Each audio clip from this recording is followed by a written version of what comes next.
Welcome to MamaTokTok's A Different Take, a podcast where everyday people around the globe share a different take on everyday issues. I'm your host, Abi Mambo, and I'm pleased you're joining us today.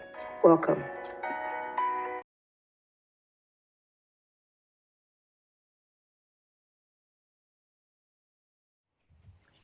Hi, ladies. I know it's a bit of a somber occasion, and this is actually a special edition of MamaTokTok. And I pulled this group of wonderful women who introduce themselves to you all together because we have had a tragic incident in the Cameroonian community in the United States. A few days ago, we had a murder-suicide in Clermont County, Ohio. And in that instance, all we do know in terms of the facts from the police is that a gentleman in our community went home or went to visit his ex-wife, and the cops were called. And the next thing we know, there was a murder-suicide, and it's alleged that he killed his estranged wife, his ex-wife actually, and then killed himself, leaving behind children. We don't know all the facts of that case, and that's not why we're having this session today. Today's episode is really to talk about domestic violence because there's been so much discussion that has erupted in our community following the deaths of the two individuals who I prefer to not name in this episode, even though it's in the news. I'm really, really grateful to the three women here today because I wanted to make sense personally of what happened, if there's such a thing as making sense of this. And so I asked Nguya Mukala to talk to us about her personal experience, and she'll tell you a little bit about herself in a bit. Mbu Windim and Yaya Tasha, two of whom are advocates for women's rights, but who have been very active in engaging in the discussions in social media around the incident that just happened. So before we launch into your story, I want to give you all an opportunity to introduce yourself to the audience. So you start. Hi, everyone. My name is Emily Nguya Omkala. I'm born here in America, but raised in Cameroon. So I have a master's degree in social work, as well as with specialization in mental health. So I am a therapist at the same time. I'm also a Scrum Master, IT. So I have 4 children. One from a previous relationship before I met my husband, who passed away almost 4 years ago. I'm blessed. Amen. Mbu, how about you? You're friends with the show. You've been here before, and notably to talk about the rights of African women, which was our International Women's Day special. So go ahead and introduce yourself, Mbu. I'm Mbu Windim. I am a Cameroonian woman, aerospace engineer in the Dallas area. I don't know, I exist in a place where I observe a lot of the things that happen around us, around gender, and also work in a very male-dominated area, field, work-wise. And so I've grown to really kind of cultivate very strong feelings around the place that we occupy in our community and in the world as large as women. And I'm very passionate about, taking our power back and trying to have conversations around things that are not so obvious to us, and really just the implications on us as a community, as a world. And again, also what the implications are for growing economically and socially and the well-being of everyone. Thank you, Mbu. And Yaya? Hi, my name is Yaya Tasha. Born and raised in Cameroon. I currently live in Canada and Montreal. I don't have any professional or maybe personal experience maybe on the subject matter, but I'm always just very interested in just learning about how we react to certain things and how maybe expectations of how we react to certain things are supposed to be different because we're no longer in Cameroon and we're in a Western society, and what's allowed, what's not allowed. I'm just always interested in the conversation and passionate about defending women's rights and, just maintaining our strength, being able to manage and balance all we do, but still, you know, gain keep keep a little bit of our, should I say, traditional values and balance them out with things we've learned being out of Cameroon. So that's that balance between what is acceptable in the diaspora versus home. Yes. Exactly. Yeah. So in the first part of today's conversation, I just want to spend some time with Ngui because you have personal experience with domestic violence. And before we get into your story, I just thought I'd look up the facts. So the WHO report, something like 38% of women who are killed at the hands of their male partners. That is a pretty high number. And it's something that I haven't dug deep enough to see what the numbers are in the African community. But I can tell you, I had a podcast earlier today where the guest was talking about similar issues. So this whole idea of violence against women spans beyond Cameroon. It spans beyond Africa, and it's something that is rampant across the world. In fact, one of the key concerns about the world going into lockdown under coronavirus was a question about what about women and children who are living in homes where they're subject to domestic violence. So this is not an issue that is limited to our community. It's not limited to Africa. It's not limited to any part of the world. It's a pretty widespread issue. 1 in 3 women. The fact is, domestic violence is a real issue. And I wanted to have this special edition of MamaTokTok because my worry is we don't talk about this in our community. Yes. And in talking to a number of friends I have from India, different parts of India and different parts of Singapore, it is also not talked about in this community. So we've got to kick off that conversation somewhere. And I'm hoping that some of the conversation that has come out of Facebook in the last few days, we can kick off as part of our conversation today.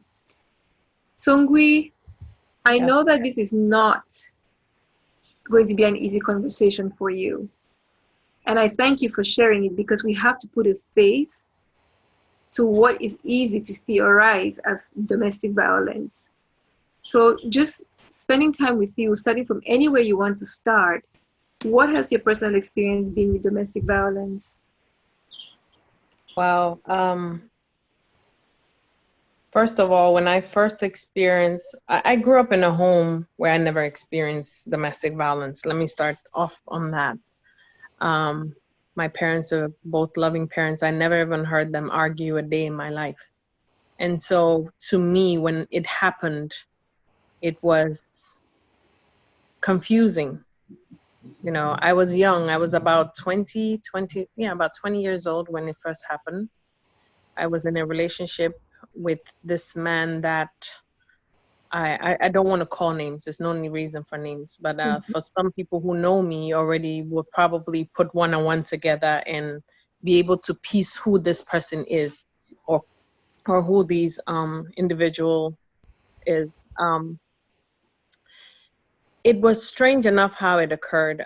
First of all, one thing that I'm going to try as much as possible as not to generalize in terms of my presenting my problem here, because I might divert off being the fact that I've been talking about this for a while.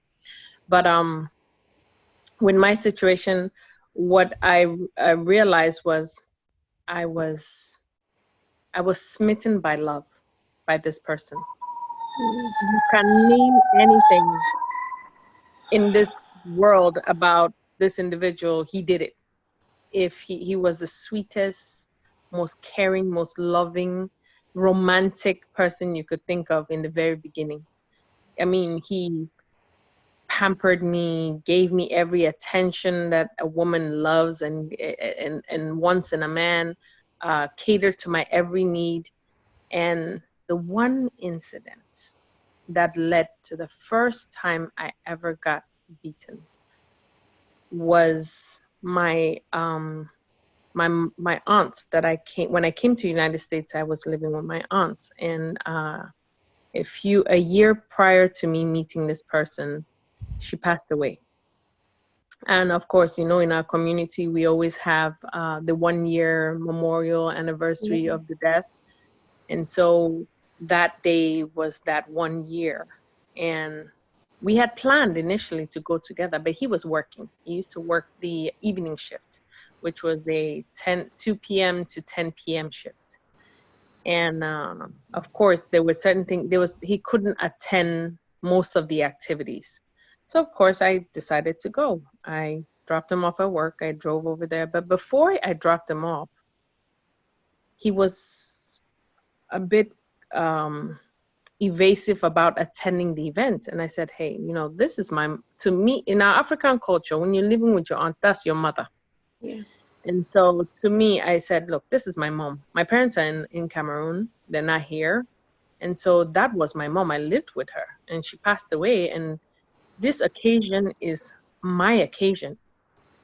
I have to be there no matter what. So he made he was like, okay, fine, pick me up at 10 o'clock and we'll go. So I get up and I go. And unfortunately, I come back at 10 to pick him up. It's a big fight. Out of nowhere, you have someone just accusing you of things that, don't make any sense.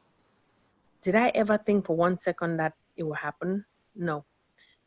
When he kept on evading, he wasn't going to go. I was like, okay, fine. I'll drop you off at home. I have to go back. I have to clean up the hall. We have to clean up. We have to do everything. Our African events, for those who are watching and are not aware, our African events end at like 4 in the morning, 4 or 5 o'clock, and you have to clean up after that. And then before you so I didn't get home till probably 6 in the morning from, cleaning up the event space that we use for the memorial. When I got home, he was drinking and he was still up. He was up all night. Now, this is someone who doesn't drink. I'm first of all wondering why I saw bottles of beer on the counter in the kitchen, and I'm like, what's going on? And the first thing that comes out of his mouth is like, yes, you wanted to go to the event because you wanted to see your ex-boyfriend. And I'm sitting there and I'm like, are you serious? Like, wow, the whole thing you took out of this whole event was, I want to go see my ex-boyfriend. And what ex-boyfriend are you referring to? First of all, I didn't even bother the conversation. So the fact that I brushed it off, I guess, pissed him off. And the next thing I knew was there was a punch in my face. And so I got my first real shock by that. So I scuffled a little bit and hid in the bathroom and pinned my foot to the door. Luckily, the toilet sink was close to the door where I could pin my back. Because one thing I've noticed with us women, we're stronger on our feet than we are with our fists. So I think that's how God made us for some reason, maybe because of childbirth, I'm not sure, but our feet are stronger. And I pushed myself against that door and he could not break through. Finally, he left. Now, at that time, I knew we were just boyfriend and girlfriend, mind you. And I knew I was done with this relationship. I was over. Then he left home. And what did he do? He broke my cell phone. So I wouldn't be able to call anyone. This was in the late 90s. So you can imagine that your cell phone back in those days was a very expensive and luxury, if you know what I mean. It was one of those huge, big, fat phones. And I remember that was when we didn't have a house phone. So I didn't have any means of calling my family or my brother to come pick me up. He took the car and he left. And so I was stranded. I really didn't know the neighbors, no one in that neighborhood. Where we lived was somewhere out in Baltimore. And I didn't understand. I didn't know. But a couple hours later, he returns with a big bouquet of flowers, my favorite food, whatever, with the biggest apology, begging, pleading. And I don't know what kicked in my head, and I accepted it back. I let that slide. It didn't happen again until I was 6 months pregnant with our child. Months pregnant? But This within the whole time, was it just you two living together? just the two of us living together. And this whole time, and 6 months, when I was pregnant, 6 months, another incident occurred. I can't even remember what exactly triggered that event, but all I remember was him kicking me in my stomach. And I was thinking, oh my God, I'm going to lose the baby. At that point, I knew that I could not stay in that home with him. Now, in my head at that time, what I was thinking was, here I am, 20, about to be 21, pregnant, alone, barely can make enough to go and live on my own, if at all. I just had a sense of, I don't think I'm not ready to leave. But I felt I had to do something. And lo and behold, that's where maybe your sister came into the picture and everything. And she was my support system while we were there. The unfortunate thing is that she witnessed some of the abuse after the marriage, after the baby came. It was more of a lot of insecurities. There was just so much insecurity in him. And what he did was he transferred those insecurities into me. And I started believing those insecurities. I started believing, my self-esteem became so low that I didn't think it was possible to move on. I had gained so much weight. I was depressed and didn't even realize I was depressed. Yeah. I shied away from hanging out with my friends. He cut me off from my friends because why? He was actually he was hitting on my friends. And when they turned him down, he turned around and would flip the story so that I would fall out with my friends. And silly me, I believed them. Did I believe all or 100%? No, I didn't. Some part of me knew he was lying, but for some reason, I just could not get out of that funk, out of that thought process of saying, okay, you know what, this is not worth it, leave. It took me 4 years to finally have the courage to leave. That was 4 years from that first punch in the face? Or 4 years in the relationship as a whole? About 4 years in that, with the punch in my face, from the punch in my face till when I decided to leave. So I'm just going to ask a few questions because I think it's really important for us to unpack this. And you've said some really critical things that I think could be signs or reasons why women might stay. So you talked about being isolated. First of all, you talked about being young, 20. Yes. Talked about it's just the two of you. When the incident first happened, you were cut off from everyone. He took your cell phone and you were stranded. You talk about the fact that there was the romance and the, flowers and everything and the apologies. Mm-hmm. And for the audience, I'm just listing all these things because in every domestic violence story I've heard, there's an element of some of these. Yes. You talked about the fact that you stayed. The part of staying was not having a means to leave, financial means to leave and sustain yourself, and the fact that you were pregnant. And then you had the baby and you stayed on. And there was also a factor of shame. Yeah. Tell me more about that. So in our African community, they always say, the woman is the one that puts I'm trying to find the real terminology to use it. We hide a lot of things. We paint a picture to our families that we want them to know about our spouses, which is not reality. And that's because you want them to be happy with your choice. And before you actually tell them the truth, it's like it's gotten to the point where it's probably too late or has gone too far where the damage has been done. Yeah. I remember very well that one, this was back in like I said, in the late 90s. And so the communication that we have now is not like it was back then. If you were calling back home, your phone bill was extremely, what expect to pay a phone bill worth in hundreds. And it was a landline. And back home too, there were no cell phones. So that was also another problem. Yeah. So the communication between me and my mother was not the best. So the only people I had that I could lean to would be my friends. But of course, I didn't have any. And so I was turning now to my friends at work, and they were the ones who would give me some light. I never knew about the fact that I could call 911. Oh, wow. And in cases of something like that, and that was something I learned later on. I didn't. And then another thing was the 911 was put in my head in such a way that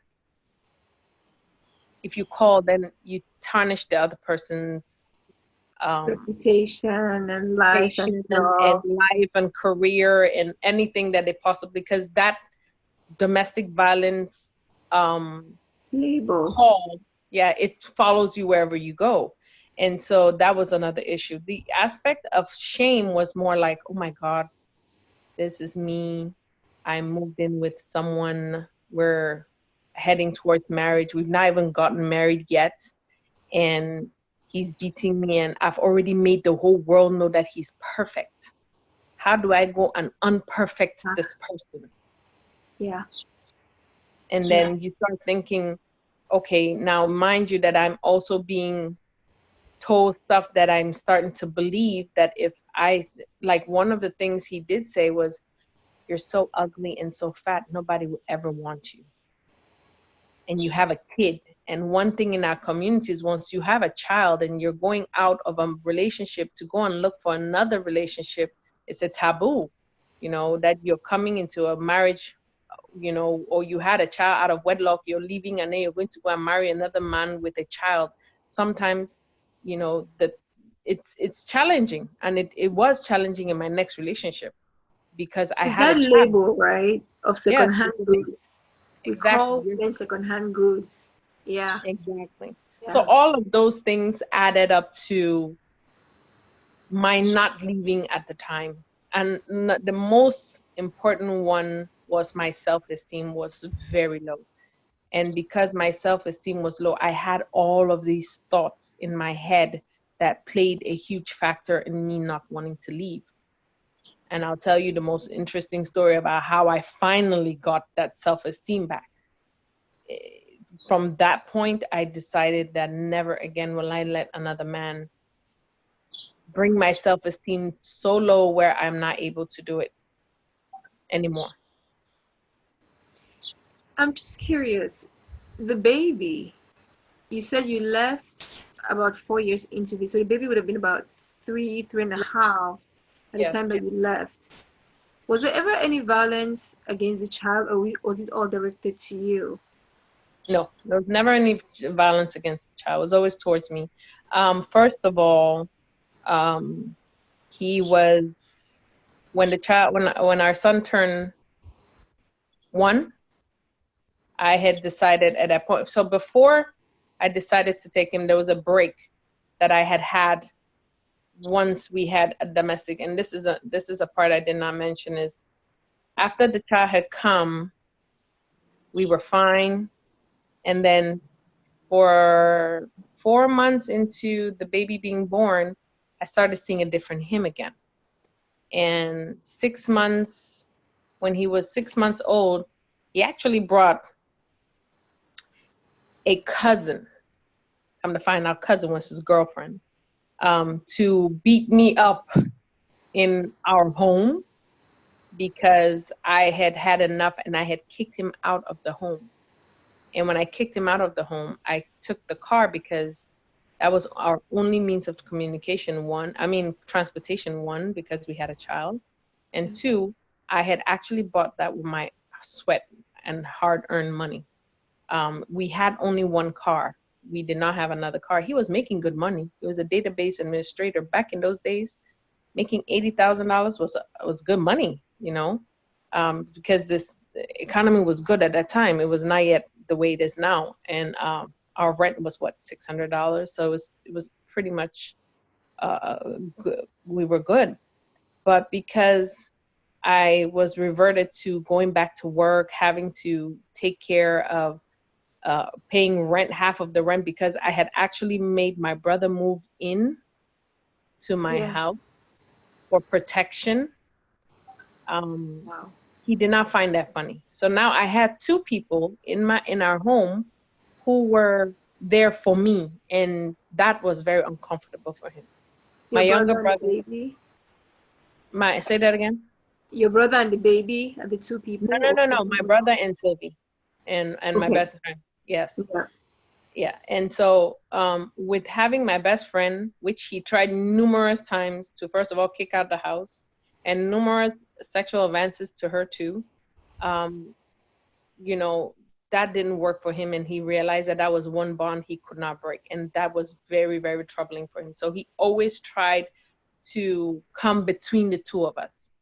For my younger brother, he had just come home from Cameroon and moved, and he was in Minnesota actually. And when I said, hey, you know what, I need you here, and he moved and came. And he actually had an incident where when he tried to hit me, my brother threw him over the chair. And so he was not trying to have that. And so when he tried to kick that person out, he's like, okay, you know what? So I had enough when he brought the girlfriend to beat me out, and I kicked him out. But when the girlfriend came, I was like, you know what? This is not worth it. So I moved out. I took the baby, and my best friend and we moved into my cousin's house, where it's a 2-bedroom apartment with 4 people in it.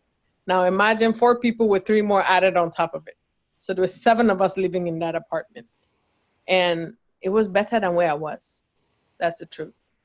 Now, after leaving him, I decided, and after speaking with my parents, that the best option was to send or bring the baby home to them. Yeah.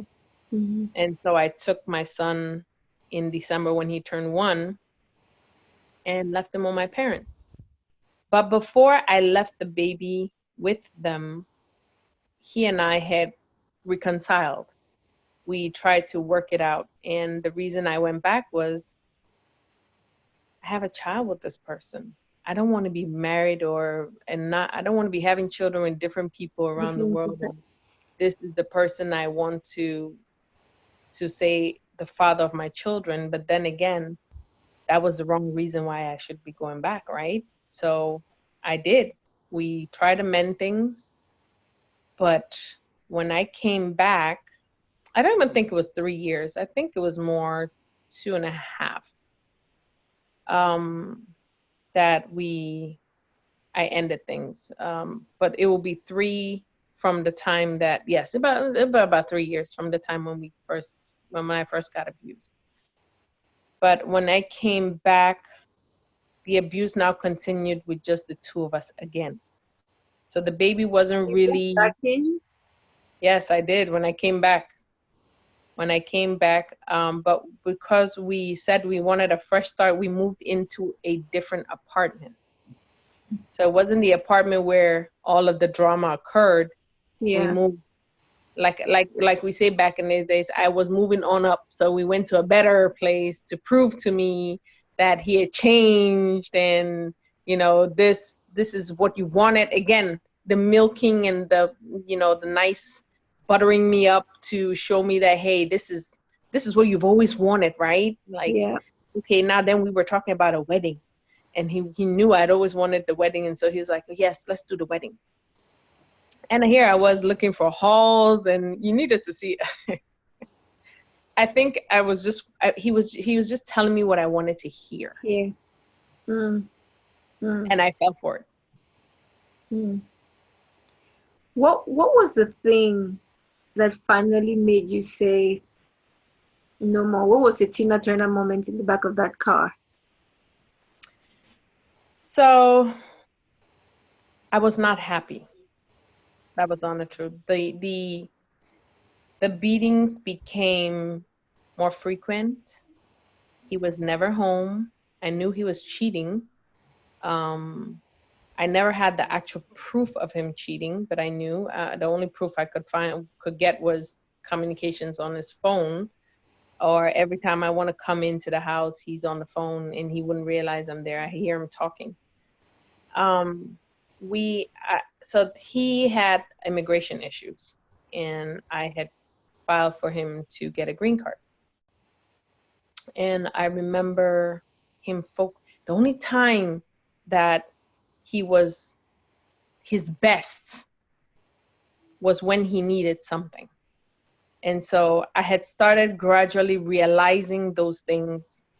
And at this point, I had moved back into the area where most of my family was. And so I was hanging out more and more with my family. Mm-hmm. And of course, that support made me realize that, hey, you know what? This is not the route. I remember one day my brothers came into the house and they're like, hey, we're going to the club. I'm like, man, I don't have anything to wear. I don't feel sexy enough. I'm fat. I don't feel, I just didn't feel like going into there like you're going. And I was like, after fussing with them, I realized I'm not going to win the battle. So let me just go into the closet, look for something and put it on and go. So we went to the club. And we were at the club and dancing, and these guys were all saying, oh my God, you're so beautiful, you're so gorgeous. And I'm looking, I'm like, okay, is this the alcohol talking, or are they really seeing somebody who's like, what are they seeing? Now, mind you, I was a size 6 before I had my son, and now I'm here a size 14, size 16. I had inflated in size, not only double, but triple, quadruple, whatever you want to call it. That was not me. And ladies, you knew how small I was. So it's like, I'm thinking like, what are they seeing? So that was a little bit of a boost for me. Yeah. And so I said, oh, this thing that this guy said, it's not true. So it must definitely be in my head. So I started talking now with my cousin. I'm like, can you believe we went? They're like, but don't you know you're beautiful? They started now, I guess they realized that I was doubting myself. And that they started boosting me up. And so I said, oh, okay, you know what? So I got home. We had an interview at the immigration office. We went there. You should have seen him. Oh, my wife is this, my wife is this, and very buttered up and very cool and nice and sweet husband. That day the ring came on, the ring that never stays on his finger. So I was like, okay, you know what? Let me test the waters here. So we got back and I turned around and I told him, I was like, I'm giving you a month in this house. Consider this your 1 month's notice to move out. And with his uncle was living in our apartment. You and your uncle need to move out of my house in 1 month. And I'm here thinking this is someone who'll be like, well, babe, so what is it? What's going on? What happened now? Why the change of heart? No. First thing he asks is, so what about the papers? That hit me. That this was not the relationship for me. This is not someone who genuinely loves me. This is someone who is selfish. This is someone who is all about him. And this is all about what he wants, not what we want or what I want. So at that point, I made up my mind. I'm moving on. Now, what happened after that was what scared me. Because of the kind of person he was very jealous. There was an incident after he had moved out, I think a month after he moved out. I used to live on the bottom floor apartment, and I had come home and I was in the shower. I didn't hear him knock the door, whatever the case may be, because I had changed the locks in the house when he moved out. And I was in my room trying to get dressed, and all of a sudden the window broke. And I'm jumping and screaming in my room, and his head pops in. And he says, I want to see the man that is sleeping in this house. Why are you not opening the door? That same month, I told I had a roommate move in.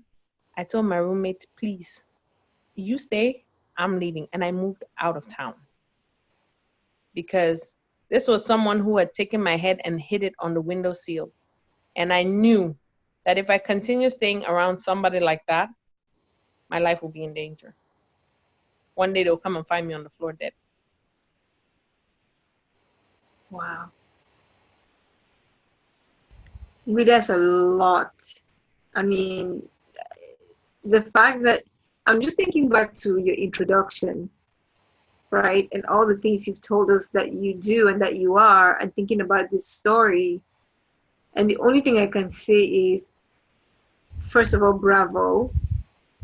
And for everybody who's listening who is in a similar situation, you can do what she did. You can leave, and there's light at the end of the tunnel. Yeah. I think what strikes me so much about your story is, besides knowing you personally, I didn't know all this stuff. But there's strands of it that really strike home, right? You talk about shame. You talk about ostracism. You talk about just this need to control you. And when we get to the panel session, I really want us to examine that, because I think there's so much in there about the need to control women in particular that lead. I mean, that someone would break through glass. So that you're even here today is amazing. You know, Abby, I want to say I never shared this story for a while. I never did that. What helped me to be able to talk about some of my things, I guess my background in social work, me going to, you know, become a therapist, I had to, and some of the things that I can't help someone if I don't know my own self. I have to evaluate my own self. I have to be able to, and I like to use my own story too to help someone out there or someone who has come for counseling to say, hey, you know what, I've been there. Because sometimes people who are being abused will relate with you better if you've been through it. Because sometimes, have you ever had the things like, how will you know? You've never been there. Yes. It's the same like in our community when someone dies and their mother or their father dies and your mother and father are still alive and you're telling them, where Asha? But you're saying it, but you don't understand the pain that they're experiencing because you haven't been in those shoes. Now, I can only imagine for certain things. Is each abuse different? Yes. The honest truth is I struggled with it even in my next relationship, even in my marriage for my husband of 10 years. Because I still took some of the, I want to say, trust issues I had from that relationship into this one. And so every single move I see that mimic a little bit of what I experienced, I was on high alert. Yeah. So those things are things that as we get older, we have to, I guess, as a woman who's been through some kind of divorce, you really have to sit back and deal with the abuse. You have to cope, because I remember when we were going through the divorce, I knew I was over him. But the moment we got into the courthouse, I went with my cousin and another friend of mine as support. And I was shaking like a leaf. Why was I shaking? I really don't know. I had been separated from this person for a year. But I guess because of all the harassing phone calls I used to get from him, that made me realize, because at this time I was no longer in town. I had moved out of town, mind you. I first moved to Atlanta, which is a good 10-hour drive. And then I moved closer to my family in Delaware, which is closer to Maryland. But he wasn't aware of the fact that I was in Delaware because I really didn't tell many people. And so when we went to the divorce court was like, I could have asked for everything. I could have asked for child support, alimony, and I got it. At that point, I really didn't want anything to do with him. You just wanted to get out. Yes, all I asked was full custody for our son. To tell you that this man did not even care. He did not fight me for it. He did not fight me for the custody. He only got visitation rights, and that was it. And he has never seen his son till date. Mind you, my son. How many years has it been? My son is about to be 21 years old. Wow. That deserves a deep breath moment. So, Mm. that chapter in my life ended the day I signed that divorce paper. Mm. As far as abuse is concerned, I do talk about to my children, not only my son, but I have 3 daughters. I do talk to them about abuse because that was something they also witnessed from my marriage. So this abuse did not only end from one relationship, I also experienced some of it in my marriage. And so we have those conversations. I have had those conversations with them just so that, and I think that conversation even was more recently again with this shooting that occurred. Yeah. And the reason I brought it to my son was because he's, of course, Black and, a male, and that's more prevalent for men to be more abusive. Now, I also informed that women can be abusive. We can be abusive as well. But for a woman to be abusive, it's not as common as it is for men. Mm-hmm. And that's what I made him understand. Now, what I teach my children is to identify the signs. How do you identify it from the get-go before it gets to a point where you're hitting someone? So I think that's the conversation I have with my son. And the honest truth, I'm blessed because he's open about those topics. He talks about them.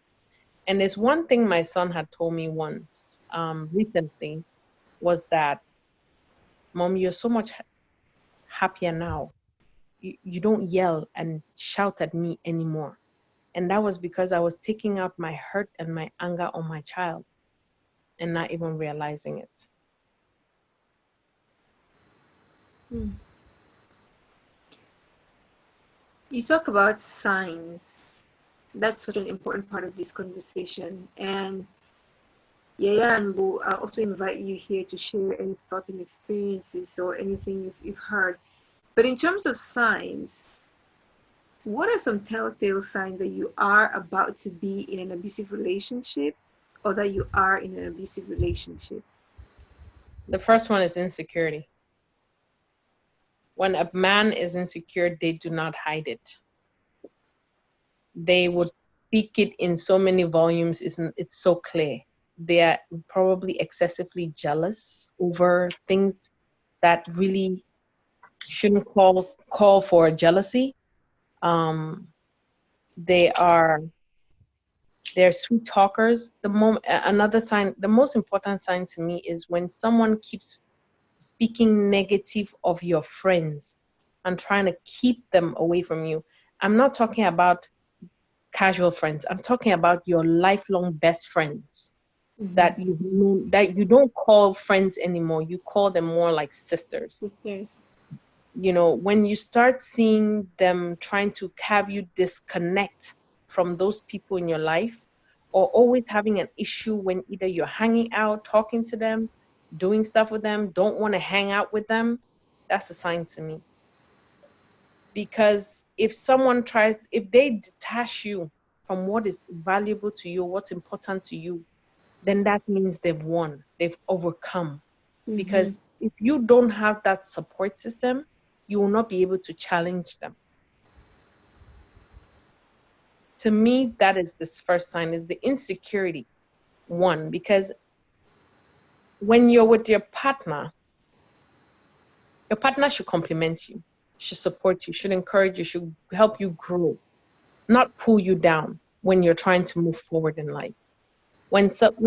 I remember when I was in school, every time I wanted to go to class, it was like, what are you going there to, trying to say that it wasn't important. He's more important than that. Your That, education. yes, my education was secondary. He's primary. Now, if my thinking is, if my education is secondary, you're primary, how am I gonna take care of you, the primary person, as well, when you're not even giving me what I need in terms of finances to help take care of the primary person? Do you understand? So if he does not empower me, then I am going to stay at the level he wants me to be, and then he can Yep. he can control me. And Mm. that was an issue.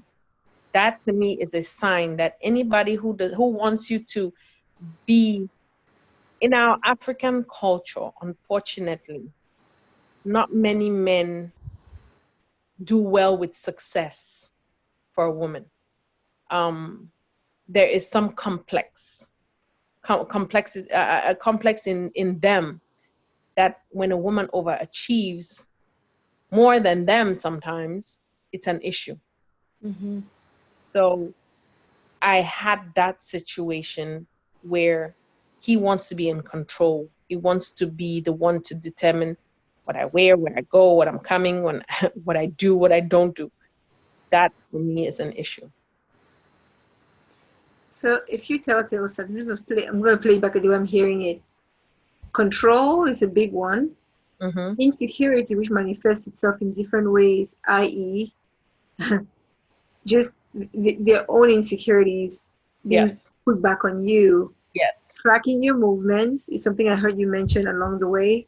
Mm-hmm. Isolating you from friends, questioning you and challenging your dreams, your goals, anything that will keep you away from becoming your own full, wholesome person. Mm-hmm. And as you were talking, I summed it up in when they generally stop making sense. I Yes. know that sounds a bit like just rubbish, but I think there's some common sense to this, right? When you sit there, you listen to somebody and you say 2 and 2 = 7 here, that's a sign that something is not right, you know.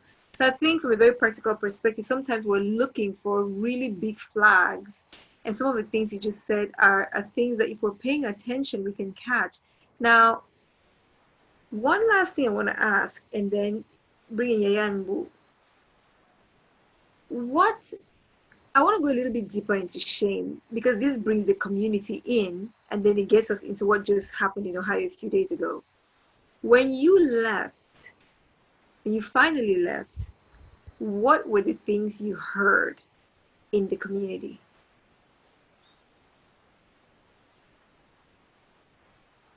So I'm going to use the previous relationship. Yep. I really didn't hear shame. I heard it was about time, Mm. because people knew more out there than I knew inside. Wow.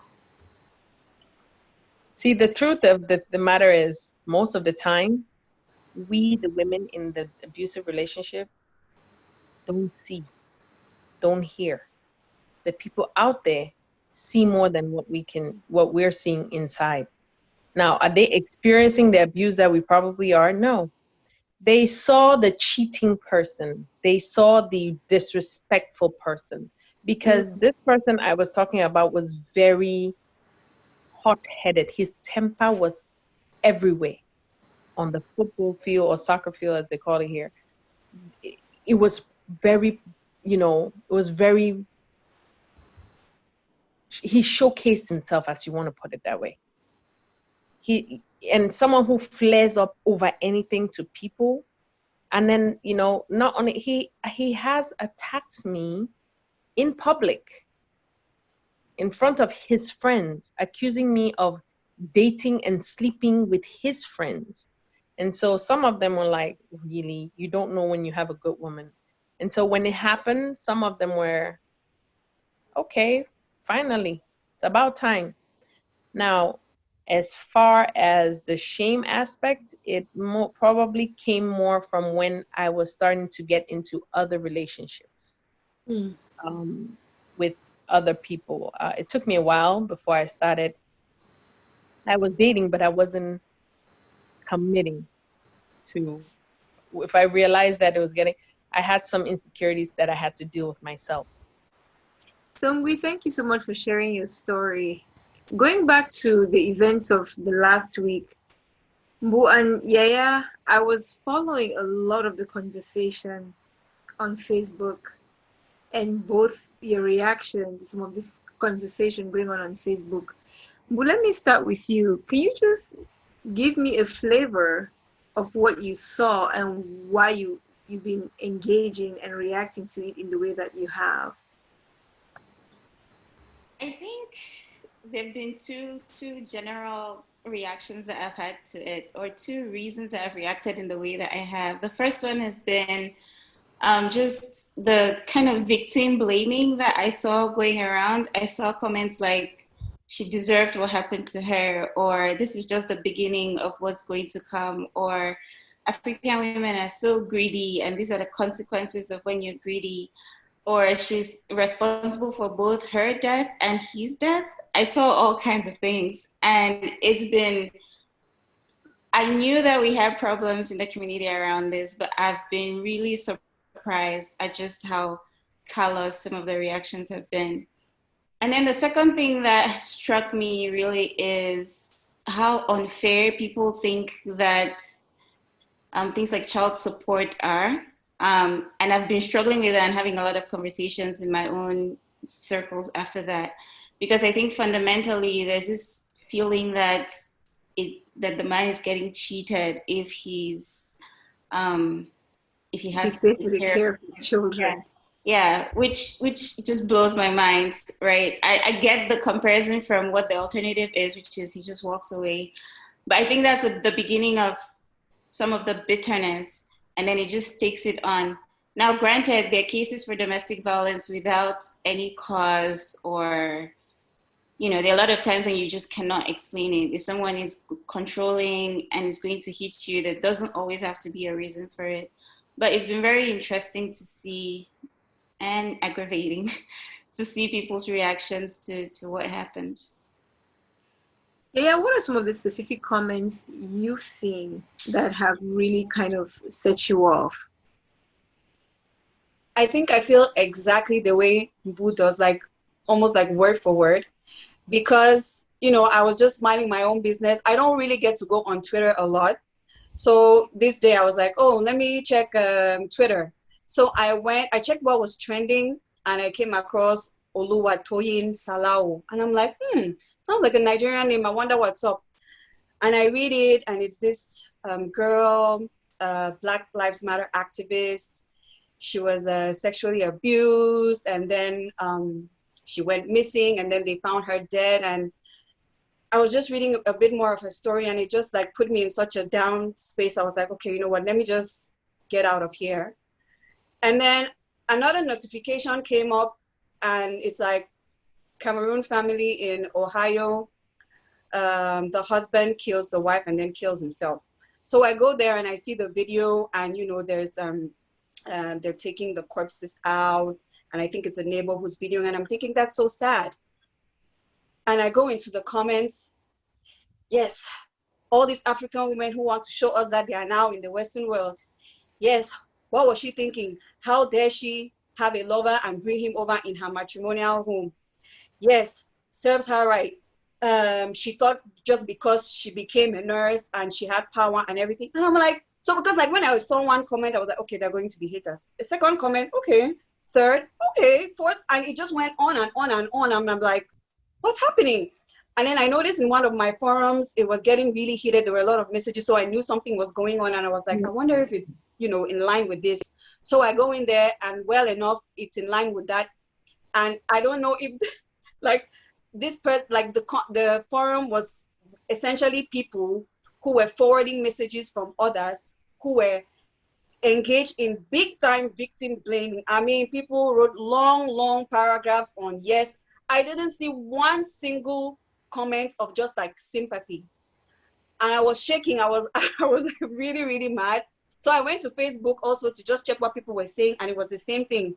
So I got really upset because I had already planned to talk about this Oluwatoyin girl, but I was like, I was literally shaking from all the comments I saw, and I was like, these corpses are not yet even cold, and we're just going to skip over the fact that people are dead, and we're going to talk about the woman and everything she did, and let's forget about the kids who are the real victims in this thing.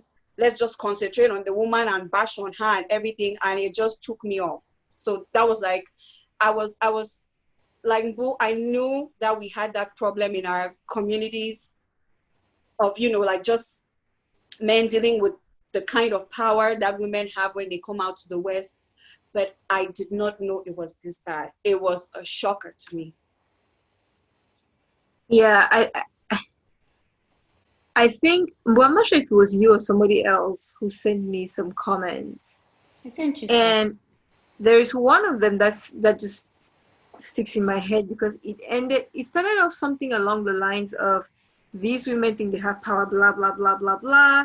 Shoot, baby, shoot. It was me. That was unacceptable. Unacceptable. In the context of whatever the man was going through, to say shoot baby shoot, that is a call for violence. That is completely unacceptable. And for me, that's where I really started to follow this story, because I'm sitting here in Singapore, so half the time I don't know what's going on in the world. So every once in a while I'll check into social media, see what's going on there. But that, like both of you, I was really shocked at the vitriol. Mm-hmm. And also just no compassion for children, right? Who are going to read all this stuff. But then it kept coming back to me, this kind of culture clash. And this whole idea that because we've left Cameroon, where we're apparently subjugated, and now in the Western world, we have our rights and we can speak, and how dare we use our voices? And there was one comment that I read that said something like, if you're going to divorce the man, divorce him, but go back home to where he picked you up from. I think you're chattel of trash. Wow. So there's something in our culture that needs to be addressed, and that we need to talk about, and that we need to own up. When we started this conversation, I shared the statistics, and it's not just women who undergo domestic violence, but whatever the case may be, there's something here about the woman's place that really is troubling people, because almost all the comments had something to do with, he elevated her and now she thinks she's better than him. She makes more money, now she thinks she's better than him. How dare she? And yeah, to your point about she has a boyfriend, they were divorced. So we're going back to your story and the idea that how dare you move on? How dare you find somebody else? I have my shackles around you. How dare you think? So all those things really, really I struggle with. So I just want to hear what you all are thinking about how we got here, how we get out of here. With some of the things that you said, I used to volunteer a few years ago it was pro bono work on behalf of abused women. They would come into the court system looking for a temporary restraining order.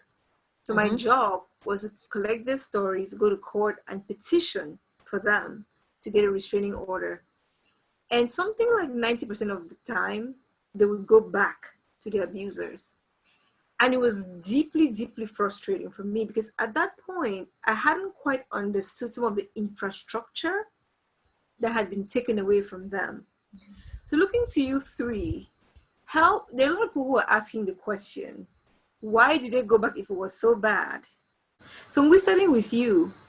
Why did you stay? Why did it take you so long to go back, to get out? There's never a good answer for that. There's not always, everybody's situation is different. For me, I stayed back because I thought I loved him. Let me not say I thought. I knew I loved him back then. I was in love. And I looked at it that, okay, maybe. I started looking at the other way around. What did I do? Maybe I triggered him. Maybe I'm the cause of the issue. Maybe I should have done it this way. It wouldn't have happened. So I'm thinking that if I go back, I would make sure it doesn't happen again by doing what I did the last time. Yeah. Another factor that played in was I wasn't in a good financial standing. Financially, I was not there. I was not independent enough to be able to stand on my own with a child. And so I felt that the best way to be able to get the support and help I needed with this child was to stay with him. Now I was working, but was I working enough that I could be able to sustain me and this child? No, we weren't there yet. And that's the difference. And another thing is, remember, we're abroad. We're not in Cameroon or not in our respective African countries, where you can just get up and leave and go to your family compound or your dad's house and live there. My parents didn't live here. Maybe if my parents were here, it would have been a different story. I could have just gone back home. But my parents were not here. My aunt, who was my only parent, had passed away. And so, one of the other reasons was when after my auntie had passed away, her husband had kicked us out of the house. And so we were left to fend for ourselves in this country without any degree, and you're working at that time, $6 an hour jobs. You working $6 an hour job, So back then I was working and making $7.50. I remember I was working very well at Best Buy. Then before I moved up to Visa, I was even making a little bit more at Visa, making $12 an hour, thinking I had moved up, making more money. Back then was a big deal. Nowadays, $12 is a joke, So I'm looking at the fact that I am definitely not able to support myself. So those factors played a role as well. And also, I wanted my child to grow with the father. I wanted my child to have a father figure in his life. So if I'm willing to tolerate dealing with this man for the sake of my child, so I went back because I stayed there because of my child. Boya, any thoughts?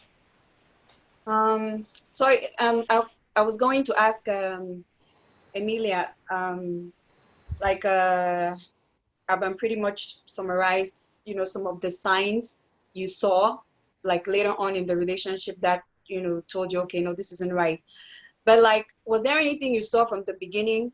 Because a lot of times I seem to hear, if you are really paying attention and, just take up your rose-colored classes for a while, you can probably pick up little tidbits here and there that would tell you, okay, nothing.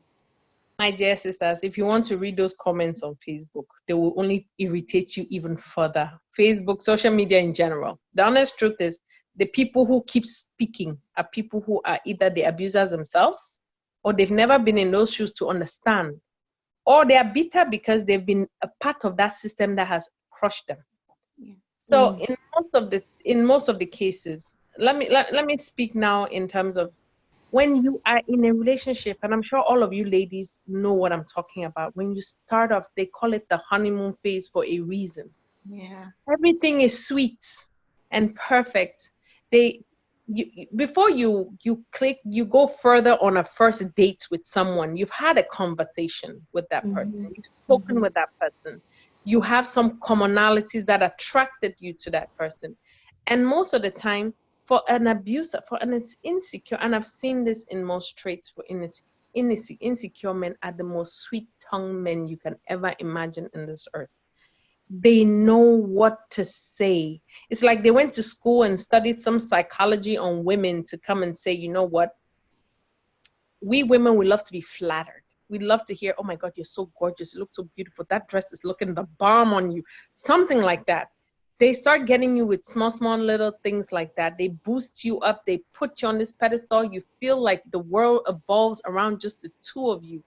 And then the moment they decide to show you who they are, they've gotten you so far deep into it where you cannot fathom that this is the same person that does all these beautiful and wonderful.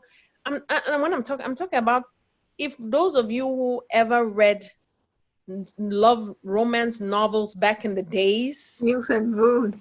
Mills and Booms, there you go, yeah. Those were the kind, that's what I'm talking about. They'd wine and dine you. They treat you like the queen that you're supposed to be.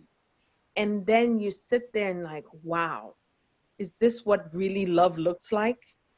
And then, bam, out of nowhere. So you get confused You don't know whether, okay, how come we left from this end to that end in no time? What happened in between? There should have been an in between, like maybe an argument or something. No, they just go from one high to the next high in seconds, and their anger is usually very explosive. Now, is there maybe some people do show their traits? There are some I know. One of the only things that I remember when I sit back and I think was people telling me that he's a cheat. That was the only thing that I can say if I wanted to pay attention, or I should have paid attention back then, was that he was a flirt and a cheat, a big flirt. Let me leave him alone. He flirts a lot. Yeah. You know, in our Cameroonian language, you're saying akwara. So, you know, so if I had wanted to pay some attention, it would have been that. But did I do it? No, I did not. Honestly, that was, you know, some of us go into a relationship like, you're thinking you're the one who can change him. That's the issue. And I think that's what triggered me. Like, okay, he's a flirt. Okay, no problem. I've heard that before. People have flirted, but yet they married the people who they flirted. So hey, I can be one of those people that can change him. There's an interesting piece here that I want to talk about, which is, and I'm very interested in your thoughts. I think we touched on this. Some of the comments came from women. Yes. I think that when we start talking about domestic violence, especially in a context like this, the assumption is all women are on the same side, are on the side of, you know, anti-violence against women. But we saw something real different and real special in this situation. What are some of the things that you saw and some of the reflections you have on that? Oh, I think, you know, I know that these things are the way they are, but this particular manifestation of it was just like extra. I saw women saying things like, us women too, like we're very selfish. And if somebody has elevated your status, why do you want to take everything away from him? And, you know, I've spent a lot of time thinking about why even people who are part of the oppressed class support the structures that, you know, put the oppression on us. And the truth of the matter is that we're all in the same system, right? We're all raised with the same values. We're all raised with the same understanding. And it's almost equal that a woman who's raised in this system would accept her place. And if you're not intentionally questioning and intentionally using logic, like remove yourself from it and say, does this actually make sense? It's easy for you to just be like, well, that's just the way it should be. Because if you really think about it, we come from a place where when there's trouble between two parents, or when a man gets tired of a woman, he kicks her out with the children. And if somebody is coming from that mind space and is looking at a system where he gets to leave the house and she gets to stay in the house with the children, regardless of whatever else is going on around there, regardless of whether or not the house got refinanced and she's actually paying the mortgage or whatever their contributions are, just that picture of she got to stay and he got to leave, compared to the place where she would have gotten kicked out in the rain, it's just hard for people to fathom. And coming from that place, they're like, okay, well, he helped you. We don't know what the true story is. But, you know, I think coming from that place, it's hard for some of us to make the leap. And that is kind of, it's just the system that we're in. People who are suffering from the same kinds of things, or who have seen their friends go through the same kinds of things, are also seeing that. And that's part of the reason why sometimes it's hard to come out of these situations. After seeing all these comments on Facebook, I told, you know, my family and my friends, I'm like, I'm so proud of women who have succeeded to come out of marriages. Just because even your own people, like even your own friends, the women in your circle, some other people would still tell you while you're there, oh, and I just so married, they, oh, you know, just, you know, where is the line? How are you supposed to know when it's gone too far. But yeah, it's been interesting to say the least. I think for me, it's mostly the fact that these comments are coming from women, yes, but the honest truth is there have been some that have abused the system. And those are the people who are giving the negative shade on the people who are really struggling with it. Mm-hmm. And that's the issue, is that you have biases, in our culture. We've been forced to, or let me say, our parents, our mothers that were not allowed to be educated went through these issues. And some of those issues that, those trauma that they experienced trickled down into us as children. And we swore growing up that we will never let a man control or treat us the way probably our fathers or our grandfathers or our uncles or, people treated our loved ones. And so when we come now and get educated, and a man is coming from, let me not go to someone bringing you to this country. Let's just say those of us who came here single and we are meeting our husbands here, why do they still have that same mentality? Why do they feel that it's okay for you to beat the woman? Because they were most likely either raised in that setting. They're coming here and thinking that, okay, our African culture is that a woman's place is in the kitchen. And so that's the beginning of trouble within the home. Now we are independent, we're educated, we're also working the same income holders as you as in the house. And that's where some of those conversations are coming from.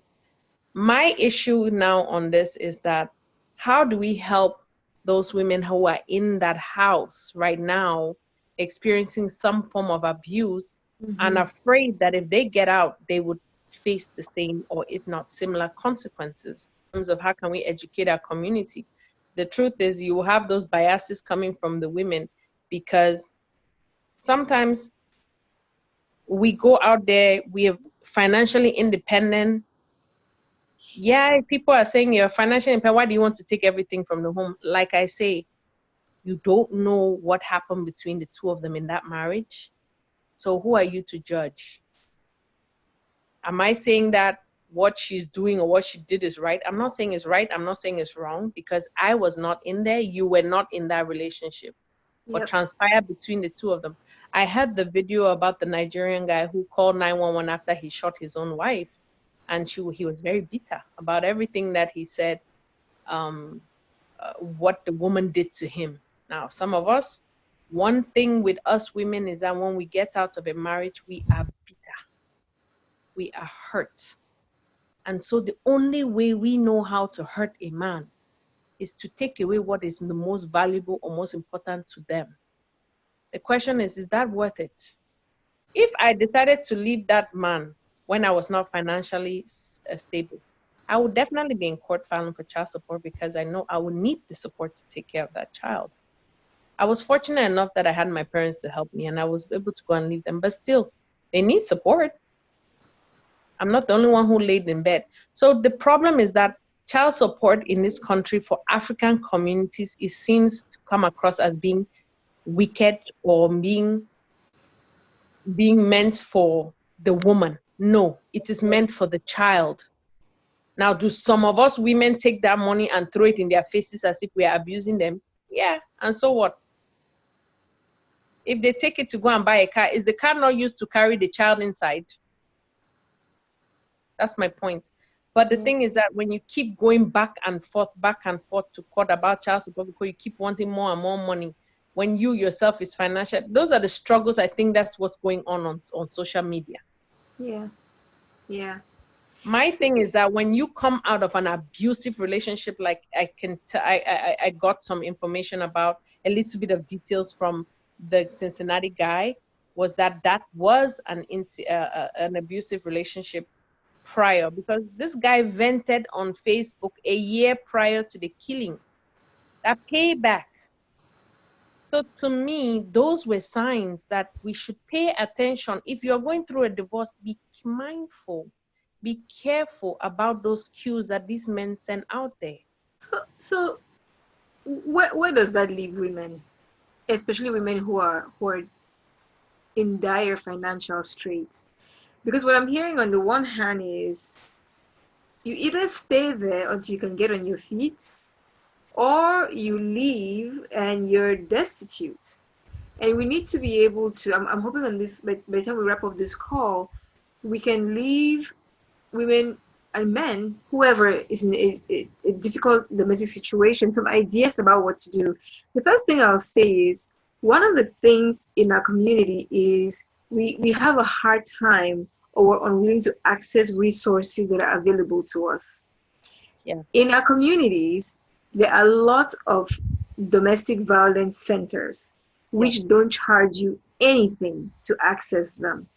So I think just that awareness is really important. If you're in a situation like this, it might be really hard to want to open up to somebody in our community, because yes, you will get the, not only you want to suffer, are you the only one facing this, or married night I had, you will get all those things. But when you step out and go into these centers, no one there is telling you you should just stay there for the heck of it. So I think first things first, if we cannot talk people in our community because them go toxic, right? A good first step is connecting with service centers in the community that cater specifically to domestic violence victims. I've worked as one, like I said, and there is an opportunity to actually have a lawyer. If you're really worried about violence against your person or your children, you can file for a temporary restraining order, which can become a permanent restraining order. Now, the way that the system is built is there's a whole social service network around it. It's not just a lawyer taking you to court. They do give you a place to stay. They do give you some resources. They try to place you back in work if you don't have a job. There are resources out there. My third thing, and I'll open you all to all of you to have, if you have suggestions. My third thing is, I've always found it interesting as a community, and I'm not criticizing any of these things. I'm just wondering if we can expand them. When a person gives birth, we show up bearing gifts. When a person dies, we show up sharing money to send their bodies home to be buried. When people are sick, how often do we contribute? In a situation like this, where we're saying we know that there's an issue in our community, why aren't we building community centers to take care of these problems? Because they're not going away. We have really strong church networks in the bigger cities, Houston, Dallas, Minnesota, the DMV area. How are we using these community groups to actually build support networks for people who are in this situation? That's a challenge I put to our community, right? We're good at having all these meetings for the different tribes and this and that, and sending money back home for schools. That's important. But when are we going to start looking at our communities in America and saying, we have real problems here. Is there something we can do? And there are a lot of Cameroonians and other Africans I have met who say, I'm not going to talk to a counselor who is not from my culture, who doesn't understand. When I talk about elders, they have no context for it. How many of us are willing to say, okay, on this church council, we are going to pull together someone in the community, even if it's 2 or 3 hours a week, to allocate for people who are having domestic issues, whether it's marital or violent or whatever, to speak to somebody in our community who understands the context. Because I think there's legitimate concern about going to talk to someone who doesn't understand the context. If you go now and you say, you know, my family is not going to accept me leaving the marriage, they say, and so what? But for us, it's a big deal. It's a big deal. You can be ostracized, right? And people talk, and that talk can be heavy. So for me, there's something about a community that we need to start being responsive to the needs of our people, other than contributing money from Jangi House and Bon House and this, that, and the other. I know I'll get killed on social media for this, but that's okay. We need to talk about these things. We need to talk about where this money is going. What are your thoughts? I agree. What more can we be doing? Ibi, I think the issue we have in our community is people are not talking about it when they are being abused. So these resources are there. we had a conversation within my lesson group about this issue of domestic violence, and strange enough, a lot of us opened up in our group. And the honest truth is, some people did not understand they were suffering in silence, and it was a great topic to talk about it. And of course, there's a lot of resources out there in our own community. As you're saying, that it would be nice to have something of this nature. It's not because it's not there. They are there. People will not use it because they don't want their business out there. Them go talk say. Yep. I know what me or man no say. No say. Unfortunately, they don't understand that. Like for me as a therapist, this is what they call confidentiality. You understand?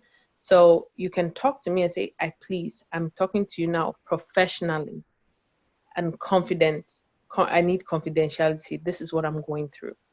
Not many people are opening up about what they are going through within their marriages. I know of couples who go and post the most elaborate pictures on Facebook about how happy they are, but they are dying in their homes. Now, the only way that I believe that we can be able to reach out to some of those people is by doing what we're doing today. Posting these videos, talking about it on social media, because there are people who just read and don't comment. They are there. Yep. They don't post because they are probably going through.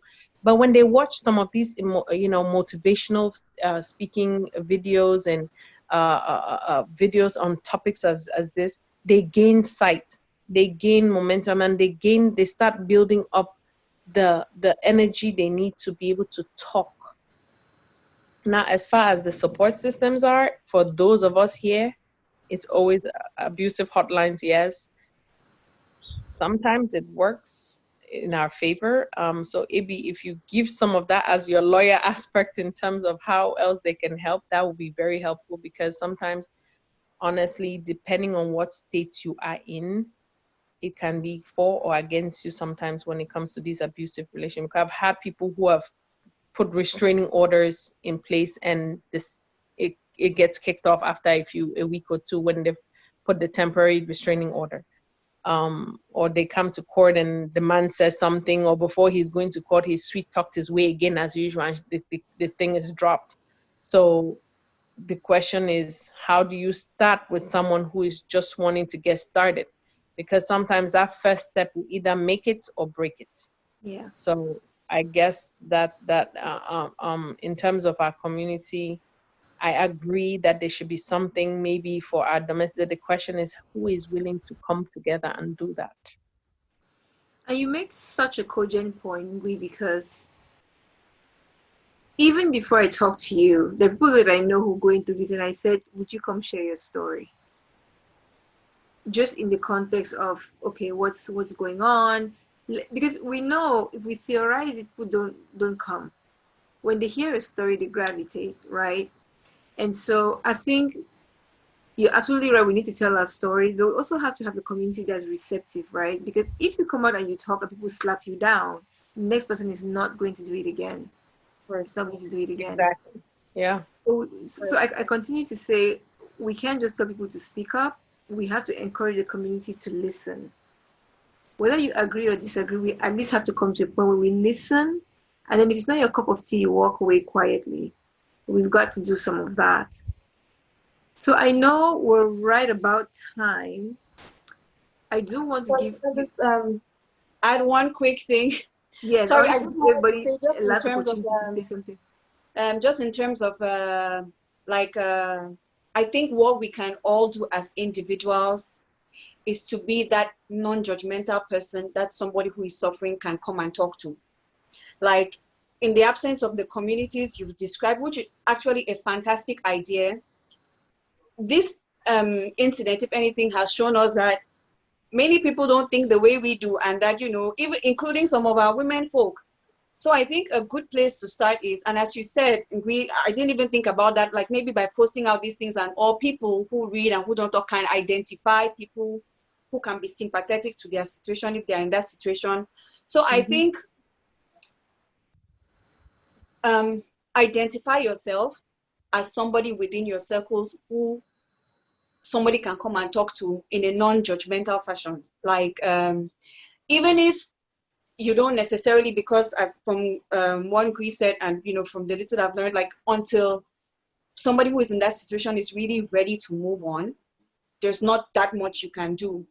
But I would like to think it gives some kind of relief if they feel like they have a space where they can come and say, oh, I went through this, this is what happened, and you can just listen and maybe offer advice. And if they don't take it, that's okay. I mean, like, let them know they can do it in their own time. But I think, like, while we think about building up those communities, or while we try to bring those communities, and actually, Abby, I feel like maybe somehow these communities already exist in an informal kind of way, because I'm going to take, our ex-school association. Like, we have branches all over the place and everything. We have it might be intimidating to like speak to a big group of people, but like your groups can be divided into, I don't know, girls who are in Montreal, or girls who left school at such and so. Yeah. If you like, when you interact with these people, you're able to get a sense of who they are. And I think you can know if these are people who can support you. So I think as an individual, or as whatever Njangi group or whatever group you belong to, maybe just be mindful about that in your conversation, so that if somebody feels like they are in that space, they can come to you as an individual for help, or they can come to you, the group, for help. So. Boo, any final thoughts? I mean, I completely agree with her. And I think I'll take it a step further and say the way to do that is to be in random conversation. There's certain clues that get thrown out, right? If you're the kind of person that's always questioning, well, why did this person stay? People would feel like they won't feel comfortable coming to you to talk to you about things like this, because they'll feel that you're judging them for staying up to this point in the first place. And then I also like to think about things on a larger scale. Obviously, on a one-on-one basis, yeah, that's what each of us can do. But maybe each of us can also start these conversations in our various circles and try to have it spread and like infiltrate other areas of our lives. And let's just talk about them, and let's start to try to change the mindset, because I think that's the basis of all of this, is the foundation for why somebody feels so bitter about something that they feel entitled to that doesn't come to them. And if a woman feels that, someone had told me, nobody has ever gotten a divorce in our family, it's not our family culture. So that's already a barrier that needs to start getting broken. And I think, like, you've initiated the conversation, but we can keep spreading it, and we can keep talking about it in our little circles, just so that it starts to become a more common conversation, and people can pull from that to make their own decisions. Angry, anything from you before we close? The only thing I gotta say is I'm definitely here to talk to anyone who may be going through some form of abuse, given the experience I had. Now, did I struggle with some of those backlashes? Yes. I think we women struggle with that every single day, not just with abusive relationships, but with everything in general, from motherhood to being a wife to being a working woman or working mother and wife to being a child in general, because we also want to, make our parents happy, but don't make your parents happy and lose yourself in the process. Your parents had their own issues that we don't always know 100% what happened within their own marriages, because our parents were very good in keeping their problems within themselves.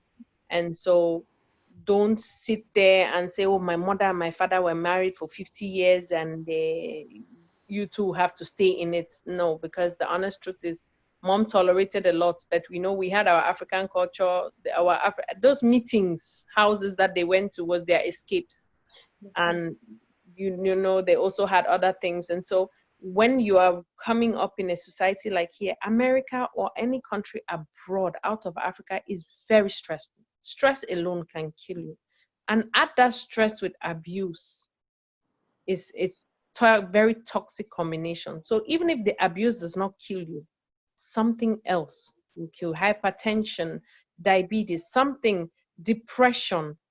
We have people who are suffering from mental illness within our community, and that could also have stemmed from some of these abuses or some of the trauma. And so we are here.